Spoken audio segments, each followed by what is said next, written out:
The protection package for this bike, the Aprilia T660, is done except for the skid plate. I'll do that in a separate video. So let's go through all of the bits and pieces that I've put together on this. Some of them might surprise you on why I think it is part of the protection package.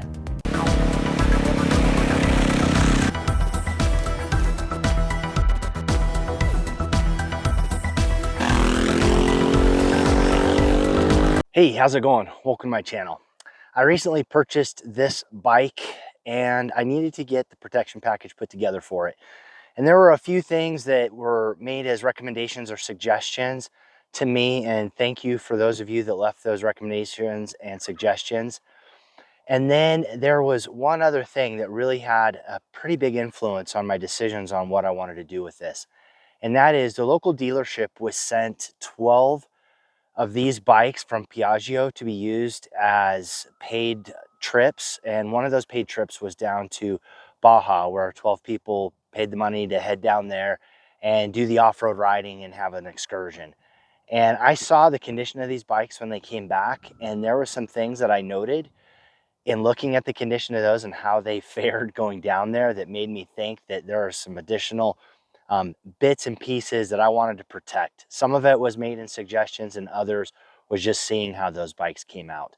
So I'm going to go through all the protection that I'm doing. As you can see, I don't have the skid plate on yet.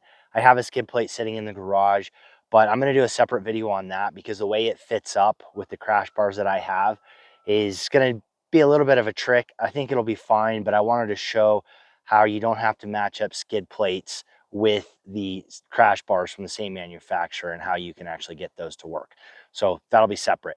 But I'm going to start at the front of the bike and then work our way back with all the individual bits and pieces that I've put on.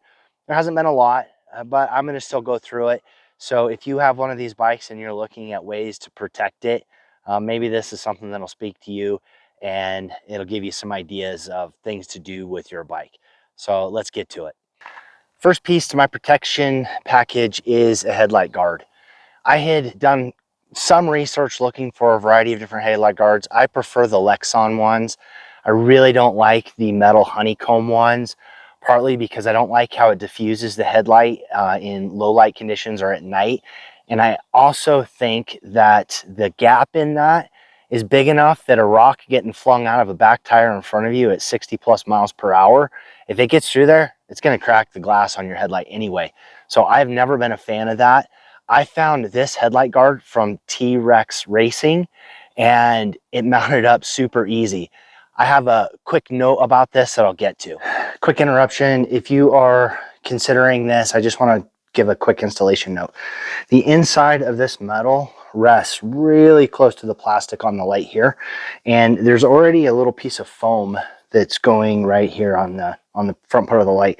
But I was concerned the metal here is going to rub on the top of the plastic, so I put some moleskin here to protect the plastic. Over time, with this metal just sitting there vibrating, it's going to wear through this. So I believe the moleskin should take care of it. And the other note is if you do an installation of this, use a little bit of Loctite on your screws, since this has a lot more leverage on it than what was there before. If it sits there and vibrates, it could potentially make these loosen up. So that's what I'm going to do, put a little bit of Loctite and put this in place. All right, so this is why I prefer this type of headlight. It's what I use. It's easy to clean and it protects what could be thousands of dollars in replacement of the headlight. This is $100. So it's just insurance, so I'm not spending a lot of money replacing the headlamp. The next part of the protection package is probably not something you may have thought of. If you did, great, but that is installing the European turn signal stocks. The North American ones are ridiculously long, and the bikes that came back from Baja at the dealership, a good portion of them, because they had seen the ground, they got dumped. The turn signals were askew on the stock, moved off of it. A couple of them were even broke. So my thought was, by taking this out and putting the shorter one in, that it would help protect the turn signal so that this isn't another vulnerable area. And I've got a quick comparison we'll go through right now. All right, hopefully you can see the difference. This turn signal barely clears the screen, and this turn signal is quite a bit past that. So anyway, I think these don't cost a whole lot. You can pick them up from AF1 Racing. I'll try to remember to put a link on how to find it in the parts catalog so that you can order these. They're not terribly expensive, and honestly, I think it's worth it to not have broken turn signals or things that you've got to work through, because these will just strip out and this will get ripped off, possibly cracked, and this is going to be a lot more expensive than the turn signal stock. The next thing is handguards. I think that's fairly obvious. If you're gonna be doing any off-road riding, you really need to put handguards on. It will protect your reservoir for your brakes. It protects the levers, the perches, all those things. Could potentially protect your hands from smashing into things, and then having a little bit bigger wing guard in here in bad weather, things like that. So I think these are helpful. Now, there were a number of you out there that suggested going with the handguards out of the company in Colorado that makes those. Those look like fantastic handguards, but they're about 3 times the cost of these. I really like the Acerbi's X Factor handguards. I'm using these on my Tenere, and they bolt up pretty easily. They have kind of a universal mount, and I like them. So I had already ordered these even before buying the bike, and so even though I got the suggestions, I already had these in. So that's what I went with, was with these. Now, there's one other thing that you're not going to be able to see that I also consider it to be kind of part of the protection package, is these levers, and the very end of them sticks out just a little bit and a little bit below the metal bar. And I think having shorter levers is a little bit more comfortable, even to ensure the lever with that little ball that sticks out, that just sticks down just a little bit, doesn't get caught, doesn't get bent, doesn't get pulled off. I have manually cut these off. It's a lot cheaper just to cut your levers off, you know, maybe an inch worth, and just file it down to sand it to make it smooth, than it is to buy, I don't know, $80, $100 shorty levers. I think this works just fine. If I ever break these, then maybe I'll put shorties on. But I find that to be pretty effective and simple. While we're up front, there is one more part of the protection package, and this is really protecting the engine. I had read some comments that the paper filter that goes in there in that air box doesn't seal particularly well, and some riders were picking up some dust inside the air box past the filter. Not a good thing. And I had seen that Unifilter had put together an oiled filter to put in here, so I haven't obviously I haven't installed it yet. Just it's easier to show it like this, but this will be going in. It is oiled, it's washable. Just re-oil it when you're done, you get it clean, stick it back in. So I think this is also something that's good to be added to the bike, and since there is a nice slick package. These are kind of expensive, but it'll last the lifetime of the bike. Crash bars, very important to have some protection for your radiator and also for your engine, and then in the event of tip overs, you kind of have this area to help keep the bike off the ground. Now, I personally don't like upper crash bars. I have found that they're not all that sturdy, and if you have a good spill, they're going to bend anyway. And in doing the research for crash bars, I was trying to find a crash bar that provided good protection and that also would allow me to install a variety of different skid plates, and I believe that this one does it.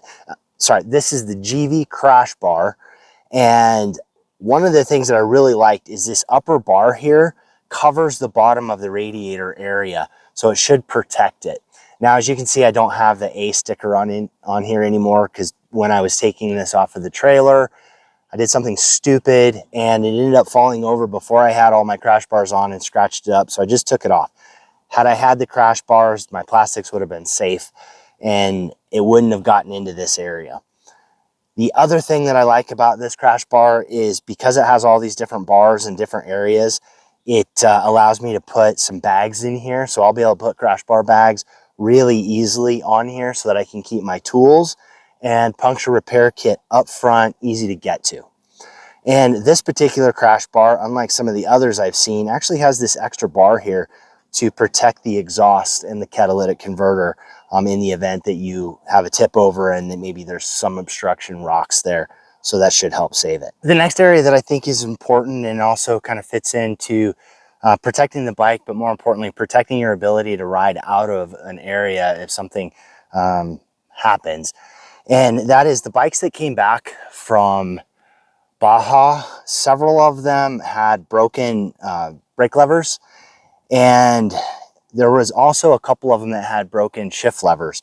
And what is happening and what I am seeing is that the pivot bolt, which I have right here, is breaking off at the threads here when there's enough torque applied to this.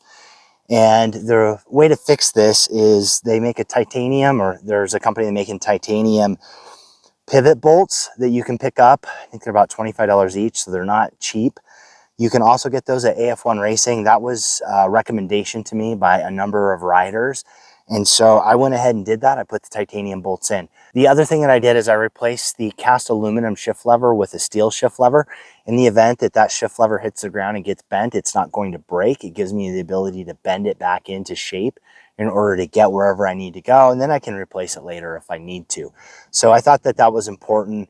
And partly because I had seen several of the bikes that came back from Baja that had broken shift levers on that cast aluminum. So I went ahead and just did it ahead of time and got that fixed so it won't be a problem in the future.